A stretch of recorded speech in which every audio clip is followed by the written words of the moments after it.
Hello friends, मैं हूं Suresh Kumar. SSK maths classes में आपका स्वागत करता हूं। तो आज हम मैथ के बारे में कुछ एक अलग टॉपिक और पढ़ेंगे, जो मतलब बेसिकली चलता कोर्स, जो बेसिकली टॉपिक है उसके बारे में आज हम पढ़ेंगे कि अब भाग देना।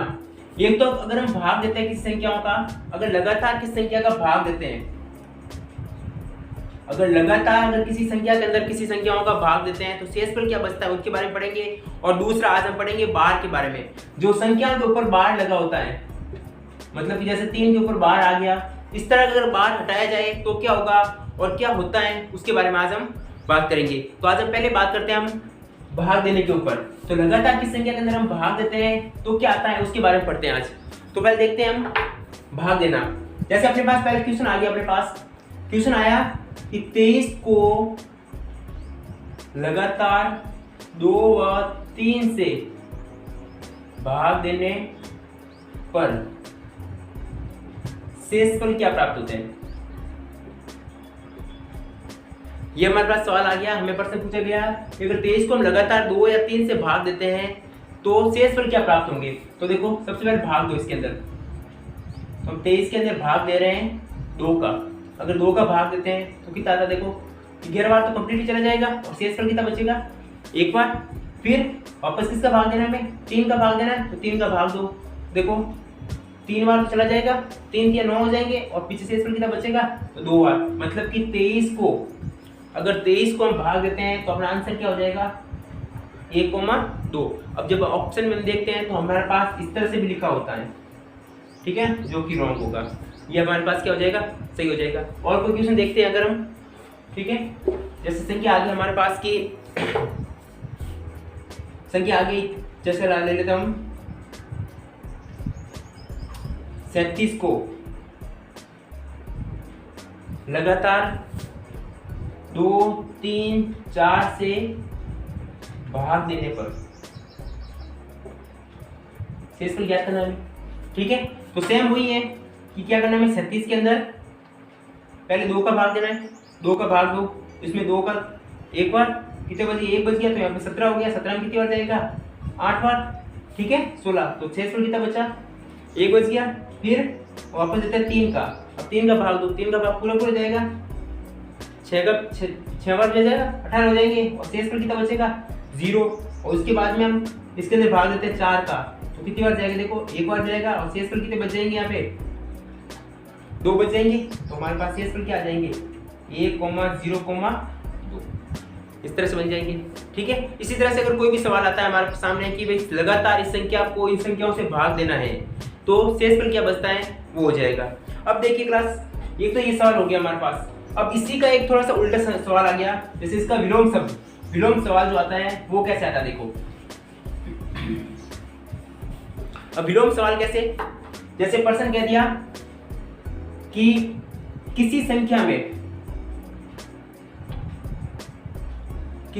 में 2 व 3 का भाग देने पर, किसी संख्या में 2 व 3 का भाग देने पर शेषफल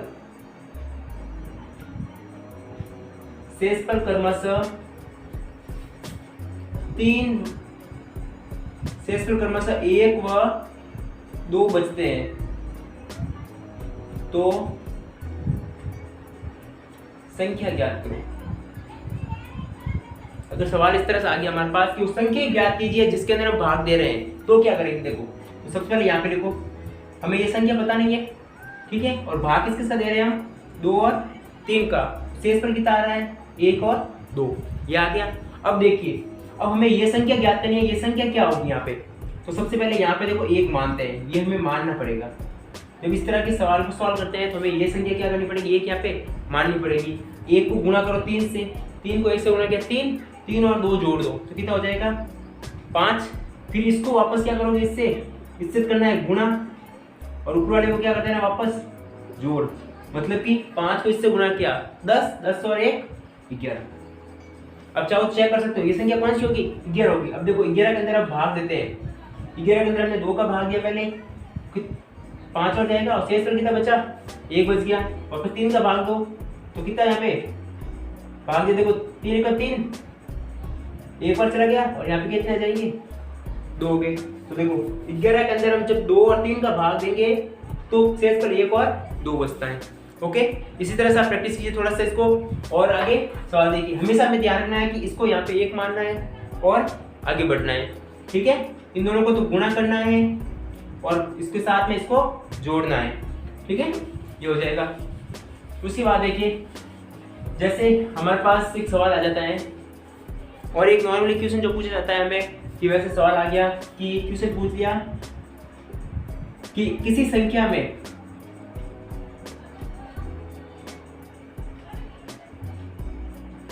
किसी संख्या में 18 का या फिर 81 का भाग देने पर किसी संख्या में 81 का भाग देने पर शेषफल 21 बचते हैं। शेषफल कितने बच रहे हैं? 21 बच रहे हैं। तो उसी संख्या में किसी संख्या में 81 का भाग देने पर शेषफल 21 बचते हैं, तो उसी संख्या में 9 का भाग देने पर शेषफल कितना बचेगा, ये हमें फाइंड आउट करना है। ठीक है, तो देखो कुछ नहीं है, बहुत इजी है। अब 81 का भाग दिया, शेषफल कितना बचा? 21 बचा। तो हमें कोई अन्य संख्या नहीं देखनी है। अब 21 के अंदर सीधा किसका भाग दे दो? 9 का भाग दे दो। 21 के अंदर 9 का भाग दे दिए, कितने और जाएगा? 2 बार चला जाएगा और शेषफल कितना आ जाएगा? भाग तो अपने पास कितना आएगा? 2 आ जाएगा और शेषफल कितना बच जाएगा? 3 बच जाएगा। तो हमें सीधा शेषफल निकालना है, कितना आएगा? 3 आ जाएगा।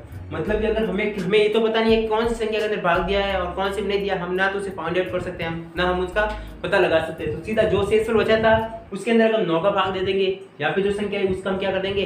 भाग दे देंगे, और क्या आ जाएगा हमारे पास? जो शेषफल हमें चाहिए था वो शेषफल प्राप्त हो जाएगा। ओके, अब हम आगे थोड़ी बात करते हैं बार के बारे में। ठीक है, अब लेते हैं थोड़ा सा बार के बारे में। बार क्या होता है? देखो, किसी संख्या के ऊपर हमने एक चीज देखी होगी, जैसे 10 के ऊपर 10 के अंदर हम 3 का भाग दे रहे हैं। 10 के अंदर हमने 3 का भाग दिया तो क्या आ जाता है? 3.3 ऐसे चलता रहेगा आगे। ठीक है, तो इसी को हम रोकने के लिए हम क्या करते हैं? इसको इस तरह से लिखते हैं 3.3 के ऊपर बार। मतलब कि ये बार क्या शो कर रहा है? इस असतता को शो कर रहा है। ठीक है, अशांत संख्याओं को शो कर रहा है। जैसे ही बार हटेगा तो यहाँ से क्या संख्या शुरू हो जाती है? अशांत संख्याएं शुरू हो जाती है। अब देखिए, अब देखो इसके कुछ ही पहले तो आपको मैं कंसेप्ट समझाता हूँ। कंसेप्ट क्या होता है इसको सॉल्व करने का? ठीक है, कैसे होगा वो देखो। पहले जैसे हमें क्वेश्चन आ गया 0.47 और इसके ऊपर दोनों के ऊपर क्या लगा हुआ है? बार लगा हुआ है, और हमको सॉल्व करना है कि हमें इसको भिन्न के रूप में बदलना है, या फिर इसको क्या देंगे? परिमेय संख्या के रूप में लिखना है, परिमेय संख्या बदलना है। तो हम कैसे बदलते हैं? देखो, सबसे पहले देखो इसको क्या मान लो? x के बराबर 0.47। जैसे हम बार हटाएंगे तो क्या हो जाएगा? ये संख्या चलना शुरू हो जाएगी, इस तरह से खुल जाएगी। इसको लो समीकरण 1। बार कितनी संख्या ऊपर है? 2 संख्या ऊपर है, तो यहाँ पे लिखो 100 से गुणा करने पर। अब समीकरण का एक नियम हमें ये भी ध्यान रखना है कि जब भी हम कोई भी गुणा या भाग करते हैं तो समीकरण के दोनों तरफ करना पड़ेगा। ठीक है, तो अब देखो, जैसे हमने 100 से गुणा किया, इधर भी 100 से गुणा हो जाएगा, और इधर 100 से गुणा करेंगे तो 47 कहाँ आ जाएंगे? इधर आ जाएंगे, और पीछे ये 47 ये तो चल ही रहा है आगे, अनंत तक चल रहा है। ये इक्वेशन 2 हो गई।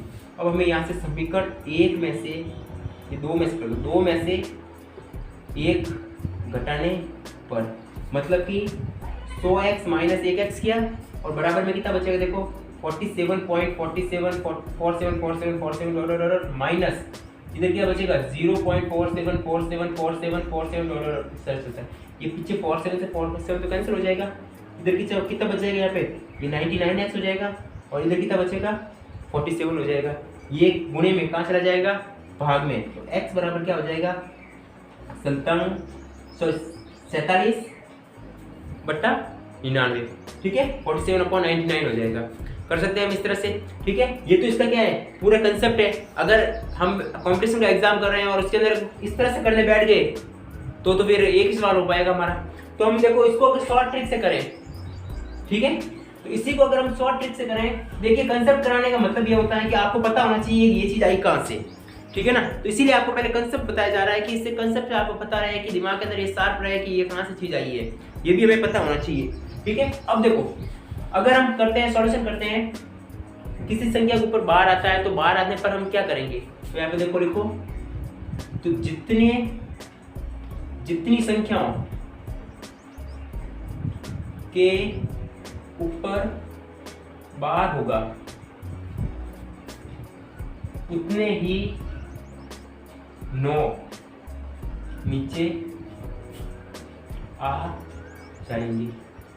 अब कैसे देखो, जैसे हमारे पास लिखा 0 पॉइंट, अभी हमने क्या था 47 लिखा था, दोनों के ऊपर बार था, दो संख्या के ऊपर बार है तो नीचे 9 भी कितने आ जाएंगे, 2 आ जाएंगे। ओके, अगर जैसे हमारे पास ये लिखा हुआ है कि 0.3 लिखा हुआ है तो 9 भी कितने आएंगे, इसके ऊपर बार लगा हुआ है कितना आ जाएंगे, 3/9 हो जाएगा। अगर हमारे पास लिखा हुआ है कि 0.312 लिखा हुआ है और पूरे के ऊपर क्या है, बार है, तो इसको क्या लिखेंगे हम, 31299, ये आंसर हो जाएगा। अब अगला क्वेश्चन ये पूछते हैं कि सर अगर एक संख्या के ऊपर बार है और दूसरी के ऊपर बार नहीं हुआ तो क्या करेंगे। अब उसी को हम दूसरे टॉपिक अपना ये लेते हैं, ठीक है। अब दूसरा मुख्य बिंदु अपना ये हो जाएगा, देखो ये तो हो जाएगा आपसे, ये भी डालते हैं। आगे देखते हैं हम दूसरा मुख्य बिंदु अपना ये है कि अगर किसी संख्या पर बार नहीं हो, तो अगर किसी संख्या के ऊपर बार नहीं हो तो देखो उतने ही शून्य नीचे आ जाते हैं और पूरी संख्या में से उसे घटा देते हैं। ओके, अब देखो कैसे करेंगे, कैसे घटाएंगे वो हम देखते हैं। जैसे हमारे पास सवाल आया 0.5 और 3, ये इसके ऊपर बार है। हमने पहला नियम क्या पढ़ा था, यही पढ़ा था कि देखो ये 53 लिखा हमने, बट्टा क्या हो जाएगा, देखो एक संख्या के ऊपर बार है तो एक 9 आ जाएंगे नीचे, और जिस संख्या के ऊपर बार नहीं हो, जितनी संख्या के ऊपर बार नहीं होगा उतने 0 आएंगे, मतलब एक संख्या के ऊपर बार नहीं है तो एक 0 नीचे आ गया। अब हमें घटाना है, तो घटाने के लिए क्या करते हैं, देखो 5 के ऊपर बार नहीं है ना, तो इसको 5 को इसमें से माइनस कर दो, मतलब कितना बचेगा, देखो बचेगा 48/90, ये हमारा क्या हो जाएगा, आंसर हो जाएगा। ठीक है, अब देखते हैं हम नेक्स्ट क्वेश्चन देखते हैं।